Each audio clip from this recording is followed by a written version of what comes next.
At nami karon din sa atbang sa ICC Detention Center kauban si Ma'am Hanilet with SMNI. So paabot lang nato ang pangumusta gikan kay Pastor Apollo Tibuloy. Kay si Ma'am Hanilet man gyud ang nakabisita kay PRRD. Mga ilang tag ko ng update kay Ma'am Hanilet. Bahin po kay ang best friend ni Pastor si Tatay Digong sa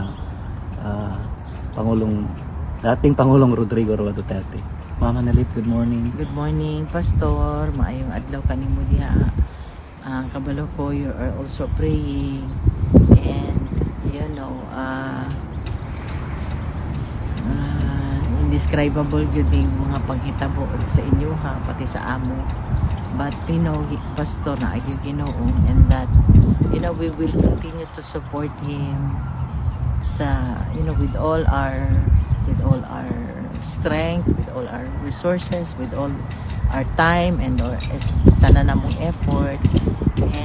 And I was just here, waited for the lawyers and asked them kung kumusta siya, okay man daw, nakabisita man ni kahapon. And we continue to pray.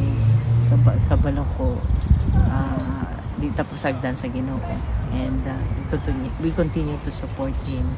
We continue to keep the faith that we will be able to bring him back home to where he belongs. Dito man siya. And ikabalo ko kani mga pagsulay, mga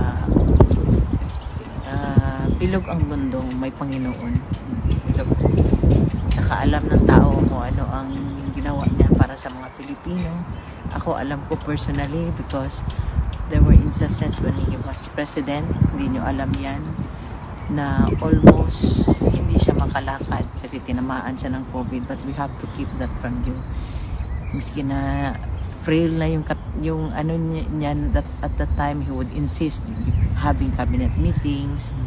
Ganun niya kamahal ang bansa at ang Pilipino. He wants to show to the Filipinos that there's a leader, somebody like him, na even during the pandemic time, we were all down, wala tayong mga trabaho, wala lahat.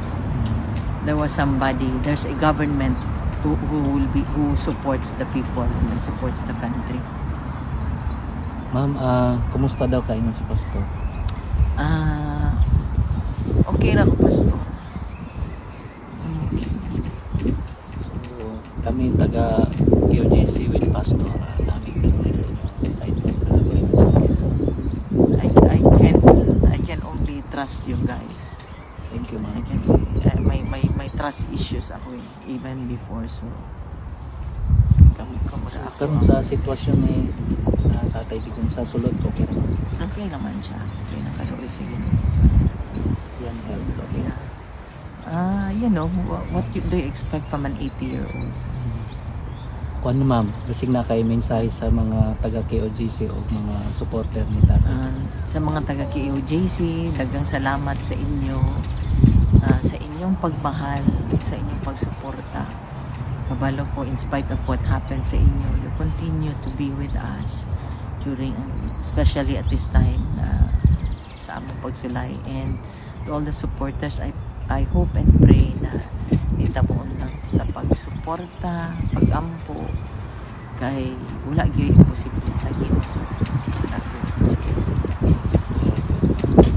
Salamat po sa update. Mao to mga kapartner ang mensahe ni Ma'am Hanilet o kay Pastor o ang update niya sa atong mahal na dating Pangulong Rodrigo Roa Duterte. Salamat Ma'am Hanilet o mayong adlaw. God bless us all.